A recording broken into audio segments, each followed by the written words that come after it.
trên trời vì sao xuống thế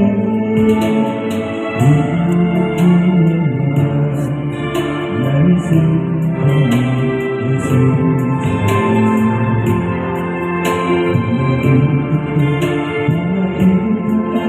người đi mong sao chẳng biết chi thân hoa nên tình yêu vô biên vào chân gian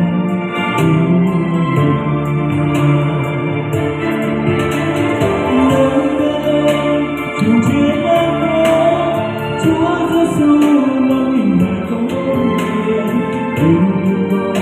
mà hy sinh hết chuộc tội con chết thập giá ngày xưa khao vang lên người cơn ước mơ Chúa sinh ra nơi chủ chiến thắng này đời đi lên nhiều đông nắng đó Chúa Giêsu sống hết gian vì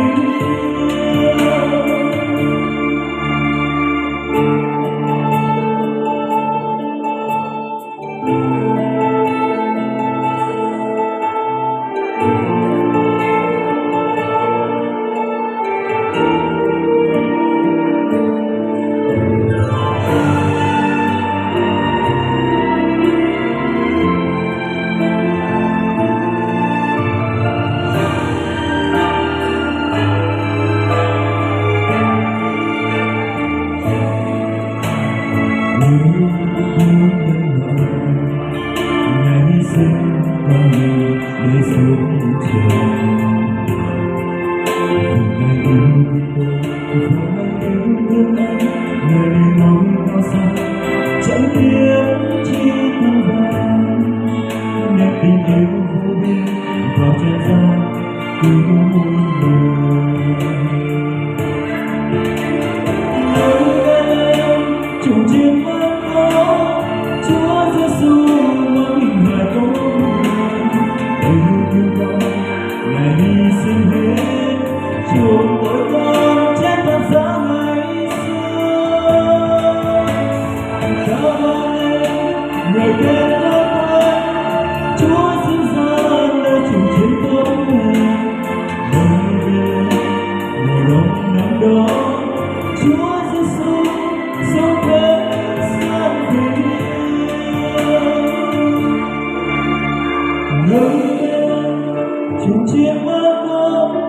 Chúa Giêsu mang mình ngoài con yêu con ngài hy sinh hết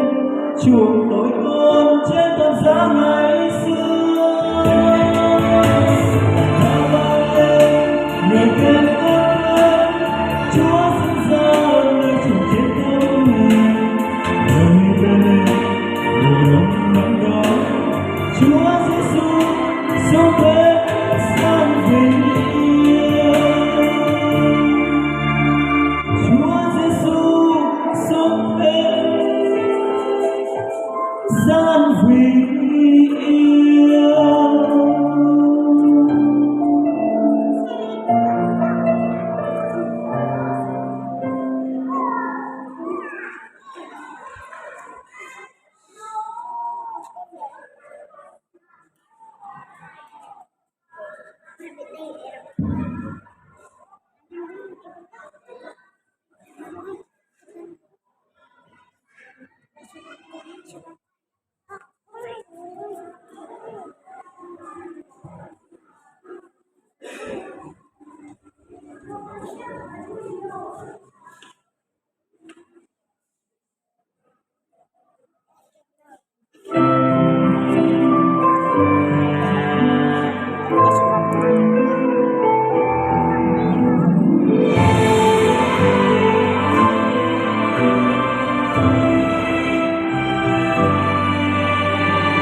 trời cao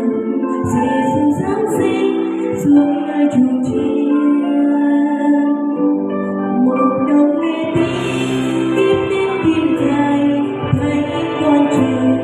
trong trời tối cùng đi chung hãy đi Giêsu Chúa con Ngài.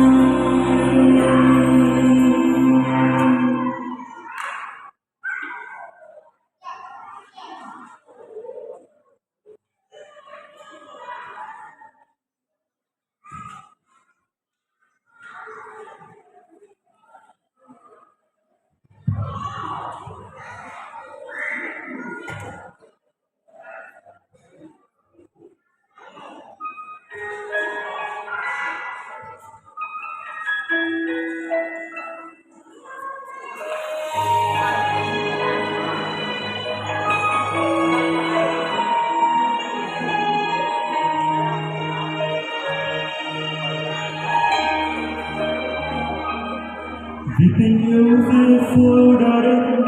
nơi thế gian tối tăm vô thường, Ngài vui nắng bao nhục hình đắng cay. Vì yêu Chúa con hết thay đổi, để chính tôi nhận được ánh sáng và bước đi trong tình yêu Cha. Vì yêu nên Chúa Giêsu đã đến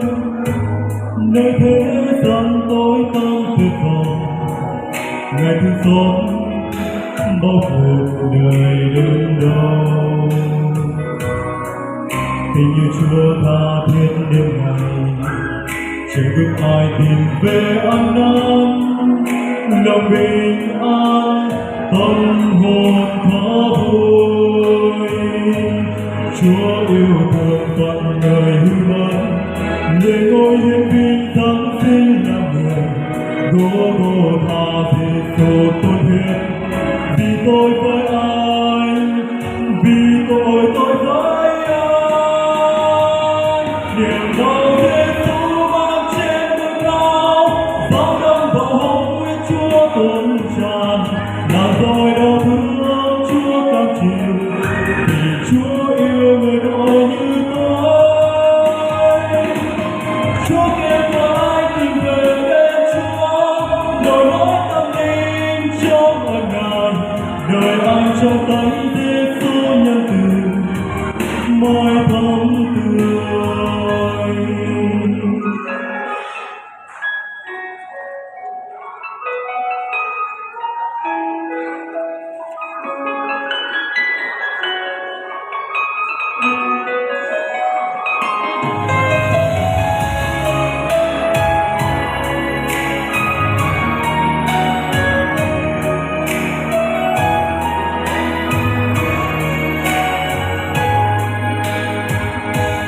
Yêu nên Chúa Giêsu đã đến nơi thế gian tối tăm tuyệt vọng, Ngài thương xót bao cuộc đời đớn đau. Tình yêu Chúa tha thiết đêm ngày, chờ bước ai tìm về an năn, lòng bình an tâm hồn thỏa vui. Chúa yêu thương con người hư mất, để ngôi hiến vinh Giáng sinh làm người. Gô-gô-tha Giêsu tôn hiến,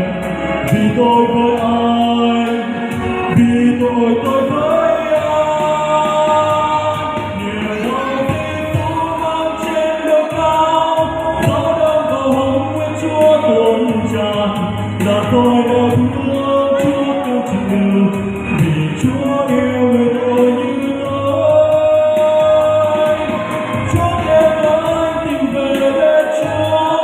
đổi lối tâm linh trong ân ngàn, đời anh trong tay Giêsu nhân từ môi thắm tươi. Niềm đau Giêsu mang trên đôi cao, bao đâm vào hồng nguyên Chúa tuôn tràn, là tôi đau thương Chúa cam chịu, vì Chúa yêu người tôi như tôi. Chúa kêu gọi anh tìm về bên Chúa, đổi lối cho tay Giêsu nhân từ người thân thương.